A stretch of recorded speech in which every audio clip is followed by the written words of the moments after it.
Hello. আজকে আমি কথা বলবো বাংলাদেশ থেকে যারা জাপানের ট্যুরিস্ট ভিসায় আসবে তারা কখন আসবে এবং মূলত কোন সময়টা বেটার হয় সেই বিষয় নিয়েই কথা বলবো। যারা বাংলাদেশ থেকে ট্যুরিস্ট ভিসায় আসতে চায় তাদের জন্য বেস্ট সময় হলো এখন যে সময়টা চলছে, মূলত আগস্ট মাসের আজকে প্রায় 12 তারিখ। এই আগস্ট মাসে এখন খুব গরম পড়ছে জাপানে, এবং বাংলাদেশের তুলনায় যে তাপমাত্রা যদি আমরা কম্পেয়ার করি, এখানে প্রায় সিমিলার তাপমাত্রা, অর্থাৎ এখানে প্রায় 38 ডিগ্রি সেলসিয়াস তাপমাত্রা। এখন বিশ্ববিদ্যালয়গুলো মূলত এখন ভ্যাকেন্ট হয়েছে, সামার ভ্যাকেশন বলা যায়। আবার জাপানিজ ভাষায় এদের একটি ট্রেডিশনাল রয়েছে, ট্রেডিশন, সেটাকে বলা হয় উবন। অর্থাৎ সমস্ত বিশ্ববিদ্যালয়গুলো কিন্তু এখন বন্ধ, এবং অফিস আদালতগুলোও একটা বন্ধ রয়েছে। যদিও সীমিত পরিসরে প্রাইভেট কোম্পানিগুলো সীমিত পরিসরে ছুটি থাকবে, তবে এই উবন সারা জাপানে কিন্তু একটা সম্মিলিতভাবেই এটা পালন করা হয়। মূলত একটা ট্রেডিশনাল একটি ছুটি, সামার ভ্যাকেশন। এই সময় অনেক বেশি গরম থাকে, যার কারণে এই সময়টাকে আসলে ছুটি হিসেবে সবাই সরকার ঘোষণা দিয়েছে। এবং জাপানে একটা গুরুত্বপূর্ণ হলো যে একটা ইউনিফর্ম সব কিছুতেই, অর্থাৎ এখানে সমস্ত বিশ্ববিদ্যালয়গুলো যেমন বন্ধ, অফিস আদালতগুলো এবং হাই স্কুল, প্রাইমারি স্কুল, হইকুয়েন সমস্ত কিছুই কিছু বন্ধ থাকবে। এবং আগামী 22 তারিখ পর্যন্ত, এই মাসের 22 তারিখ পর্যন্ত কিন্তু এটা বন্ধ থাকবে। এরপর থেকে শুরু হবে, অর্থাৎ যারা ট্যুরিস্ট ভিসা আসতে চায় তাদের জন্য বেটার হবে এই মাসের শেষের দিকে, অর্থাৎ আগস্ট সেপ্টেম্বরের শুরুতে অথবা সেপ্টেম্বরের মিডিলে এবং অক্টোবরের শুরুতেই মূলত শীত শুরু হয়ে যায়। এটা একটা সময়, বেস্ট টাইম। আরেকটা হলো মার্চের শুরুতে, সেখানেও দেখা যায় যে শীত শেষে মার্চের শুরুতে হালকা গরম পড়তে শুরু করে, আর অক্টোবরের শুরুতে মূলত শীত শুরু হয়। এই দুই সময়টা মূলত খুবই গুরুত্বপূর্ণ, যারা ট্যুরিস্ট ভিসা আসতে চায় তাদের জন্য বেস্ট টাইম। এখন প্রশ্ন হলো কিভাবে তারা আসবে। ট্যুরিস্ট ভিসা আসতে গেলে অবশ্যই জাপানের একটা গ্যারান্টর লাগবে, অর্থাৎ জাপানে শুধু এমনি ট্যুরিস্ট ভিসা আসতে গেলে যেমন ব্যাংক ব্যালেন্স লাগে, ব্যাংক স্টেটমেন্ট দেখাতে হয়, অর্থাৎ সাবসিস্টেন্স থাকার জন্য যে সাপোর্ট মানি, সেটার জন্য একজন গ্যারান্টর থাকতে হবে। জাপানে যদি কেউ থাকে তাহলে বেস্ট, যেমন কোনো স্টুডেন্টের আন্ডারে আসলেও হতে পারে, অথবা জব ভিসায় রয়েছে যারা, তাদের তো বেটার হবে, কারণ তারা একটা গ্যারান্টর হিসেবে তাদেরকে স্পন্সর করতে পারবে। আর ব্যাংক ব্যালেন্স তো দিতেই হবে অ্যাটলিস্ট, সে একটা সাপোর্টিং অপশন রয়েছে। আর যারা ট্যুরিস্ট ভিসা অ্যাপ্লাই করবে তাদের জন্য রুলস মূলত সেটা হলো যে যার আন্ডারে আসবে তাদের জাপানে একজন থাকলে বেটার হয়, এবং তারা সাধারণত জাপান এম্বাসিতে একটা অ্যাপ্লিকেশন করবে সাপোজ রিলেটিভসদের জন্য, এবং তারা জাপানের যে এম্বাসিগুলো রয়েছে, জাপানের ইমিগ্রেশন অফিস রয়েছে, সেখান থেকে মূলত তারা একটা এলিজিবিলিটি সার্টিফিকেট, অর্থাৎ একটা সাপোর্টিং একটা ডকুমেন্ট, সেটা নিয়ে তারা ট্যুরিস্ট ভিসার জন্য অ্যাপ্লাই করবে। এবং ট্যুরিস্ট ভিসার সেই এলিজিবিলিটি সার্টিফিকেটটা নেওয়ার পরে তখন বাংলাদেশের যে দূতাবাস রয়েছে, জাপানের দূতাবাস গুলশানে, সেখানে তারা অ্যাপ্লাই করবে। এবং সমস্ত ডকুমেন্ট ওকে থাকলে, বিশেষ করে ব্যাংক ব্যালেন্সটা খুব গুরুত্বপূর্ণ, এবং রিলেটিভসের সাথে কি সম্পর্ক সেটা দিতে হবে। সেই সাথে দিতে হবে যে ইটিনারি, অর্থাৎ এখানে যে ভ্রমণ বৃত্তান্ত, আমরা যে বাংলায় যেটা বলি ভ্রমণ বৃত্তান্ত, অর্থাৎ কতদিন থাকবে।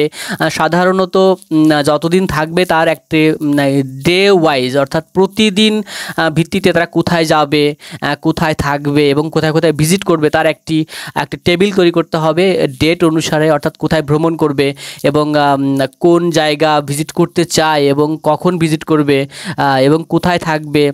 টোটাল কিন্তু এখানে বিস্তারিত সেই ইটিনারির ফর্মে একটা যে ডকুমেন্ট, একটা ওয়ার্ড ফাইলে করলেও হবে, সেটা তৈরি করতে হবে।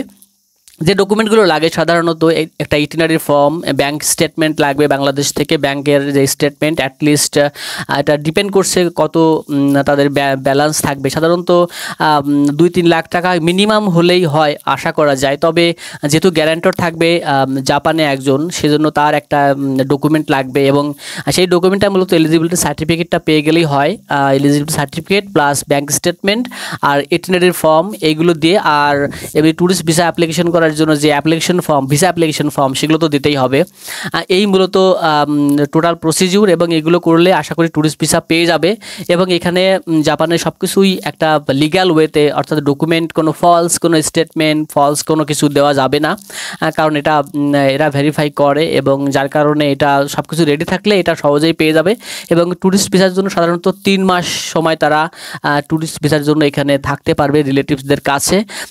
থাকলে বেটার হয়, না থাকলেও অসুবিধা নেই। যদি কোনো রিলেটিভস না থাকে সেক্ষেত্রে কী করবে? সেক্ষেত্রে মূলত যে হোটেলে থাকবে সেই হোটেলের যে বুকিং, যে অর্থাৎ হোটেল বুকিংয়ের যে রিসিপ্ট, সেই রিসিপ্টটা দিতে হবে।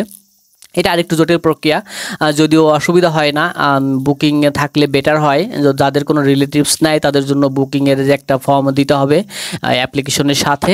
এবং এই হলো টোটাল প্রসিডিউর। এবং 3 মাস পরে যখন শেষ হয়ে যাবে, যদি আরও কিছুদিন কন্টিনিউ করতে চায় সেক্ষেত্রেও অপশন রয়েছে।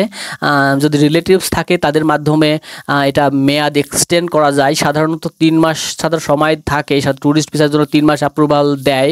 এরপরে যদি আরও 3 মাস থাকতে চায়, 3 মাস করে করে মূলত বাড়ানো যায়, অর্থাৎ টোটাল 6 মাস কিন্তু তারা রিলেটিভসের কাছে থাকতে পারবে ট্যুরিস্ট ভিসায় এসে। অর্থাৎ জাপানে একটি লিগ্যাল ওয়ে, এবং সমস্ত ডকুমেন্টগুলো ঠিক থাকলে কোনো অসুবিধা হবে না। কারণ জাপানে যেহেতু লিভিং কস্ট একটু বেশি, সেক্ষেত্রে অবশ্যই কিছু হ্যান্ড ক্যাশ নিয়ে আসতে হবে, অথবা যদি ক্রেডিট কার্ড থাকে তো বেটার।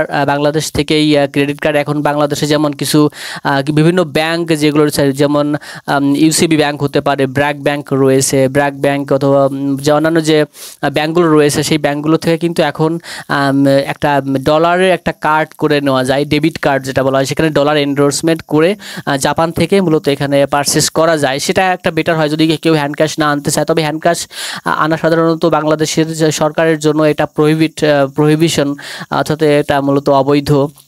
এই জন্য মূলত হ্যান্ড ক্যাশ না আনাটাই বেটার। তবে ক্রেডিট কার্ড থাকলে বেটার হয়, তবে হালকা কিছু আনলে অসুবিধা হয় না এখানে ট্যুরিস্ট ভিসার জন্য। মূলত এই হলো টোটাল প্রসিডিউর। আশা করি সবাই বিষয়টা মেনে জাপানে আসতে পারবে। আর জাপানে কোথায় কোথায় ভিজিট করবে, যেমন টোকিওতে অনেক জায়গায় ভিজিট করার জায়গা রয়েছে, যেমন টোকিওর আশেপাশে যেমন ফুজিসান, অর্থাৎ যেখানে একটা ফুজি মাউন্টেন আমরা বলি, সেখানে রয়েছে। তারপরে মাতসুমোতো রয়েছে, সেখানে আলপস মাউন্টেন, সেখানে রয়েছে ট্যুরিস্ট অ্যাট্রাকশন যেসব জায়গা।